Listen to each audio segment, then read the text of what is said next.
Good afternoon, everyone. This is Casey Grinderson, and this is my AEP 855 Educational Leadership Final Project, and I chose to do it over social classes and their impact on schools. I chose this topic because at the school I currently teach at, it's a small 1A school in southwest Kansas, and most of our social classes are relatively the same within our students in our school. So I wanted to explore this subject a little bit and see what else was out there.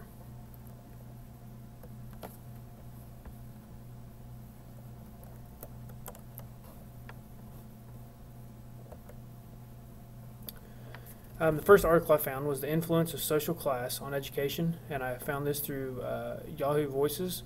And they talked a lot in this article about what the driving force for kids to pursue an education were, home life, that sort of thing, their educational background of the parents. And then they talked about, do lower classes lack the resources to pursue advanced degrees, and that was more with the financial side of things. Is knowledge necessary to earn money? And is knowledge necessary if you already have money? They talked about the difference in social classes, high from low, and what their view of the educational process should be and what they think the educational system should do for their students coming from a parent's perspective. George W. Bush stated that we are a nation of haves and have-mores, meaning that we in the United States, we do have some low social classes, but as compared to other countries, it's not nearly as bad. 83.9% of the U.S. population received a high school education according to statistics taken in 2004. 27% of the population in the U.S. has a higher degree than high school education, so a bachelor's degree.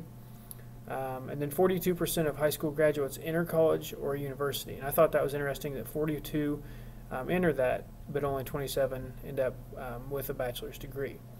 And this results as a large gap between those people that obtain a degree and those who don't. The average individual in the U.S. falls into the working class. Social classes may have a major factor in determining how much of an education a young person receives.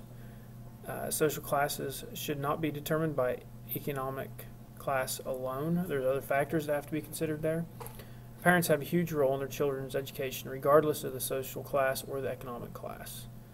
The best way to learn is to ask the children themselves about their views on education. Children speak matter-of-factly, and they will tell you exactly what they think. The next article was titled Social Class as a Culture, and this was from ScienceDaily.com. Social class is more than just how much money you have and make. According to the students' peers, social class is about the clothes you wear, the music you like, the school you go to, and how you interact with others. And I thought this was a great definition of what that is in their perspective. People from lower classes have a fundamentally different way of thinking just because they have not been afforded the opportunities that some others have from higher classes. People from lower classes depend on other people more for help, which is not necessarily a bad thing. It was just a general statement in that article. People who do not have an education adapt to the environment that they live in, and I thought this was very true. Wealthy people do not rely on each other as much as lower classes because they have the resources to do what they need to do to take care of themselves. The differences in social classes also affect psychological differences among the classes. And people from lower classes tend to be more sympathetic, show greater empathy, more altruism, and a finer attunement to other people. Wealthy people have the freedom, ability, and finances to focus on themselves. Wealthy people do not relate to other people's emotions as well as people from lower classes. The American dream, according to this article, is to rise up through different social classes. As people rise in classes, they tend to become less empathetic, but not as much as people may think. The third article I reviewed was titled Social Class Determines Child's Success. Children's social class is the most significant factor in determining their state assessment scores, according to this article. The performance of a school and child is highly linked to social classes. The author of this said that 3 in every 10 schools is still performing unsatisfactory. Some schools are complacent and coasting concerning social class and how it affects the educational process within that building. Improved teaching can be a direct influence on the quality of life a student may have. Highly qualified teachers should be encouraged to teach in the most disadvantaged schools. Teachers need the professional support to deal with issues involving social class and differences in culture. And schools should be offering extended services to lower classes. And these services should be for children with handicaps, maybe problems from the home life, that they don't have the opportunities that some students have. And these included that they maybe should be receiving services at school, such as breakfast and also homework clubs, after school help with their homework. This will help children from lower classes to develop a better frame of mind at school. And teachers should use bonuses to attach the most qualified teachers through an enhancement program. The fourth article I did was social class and the hidden curriculum, and this dealt with 5th grade, and I found this off of Google. This was talking about schools, and the wealthy schools are better than those schools in the poor communities. Teaching methods and philosophies are distinctly different in lower class schools. Starting as low as 5th grade, children in some schools are already being prepared to occupy different social classes, and different schools focus on different characteristics of education as related to the social classes. Social class and the hidden curriculum, again from Google. And this talks about the different classes that are within the working class. And this was the working class schools.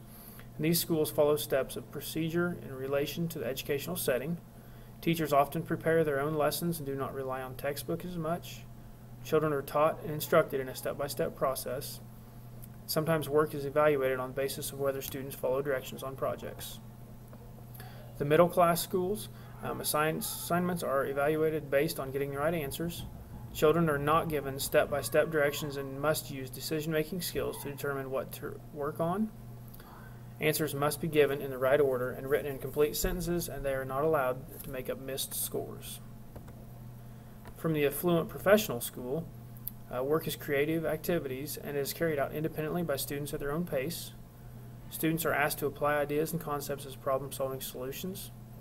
Students' projects involve individual thoughts and expressiveness, expansion and an illustration of ideas, and choice of appropriate method and material. The executive elite school work focuses on developing students' analytical and intellectual powers in problem-solving situations. Students reason through problems and produce logical and top-quality results. The schoolwork helps the students to achieve, to excel, and to prepare for life. The social class effects. This was from socialjrank.org. Social classes affect nearly every aspect of society in some manner. Social classes can be affected through magazines, through television, through clothes, through school, through work, and through religion. Schools and the workplace are greatly influenced by social class. And sometimes schools should look outside the building for job openings for someone who has the best educational background. Students who live in the upper classes have to obtain a higher education in order to move up in the social hierarchy they live in. Social class plays an important part in families and the development of children. And youth are often taught and educated to fit in with their social class, which can hinder their prospect of social mobility. Teachers sometimes give special opportunities and benefits to students in certain social classes. Many times children from high-class families are thought to be more intelligent than children from lower classes. Children have more knowledge invested in them, receive more attention at school.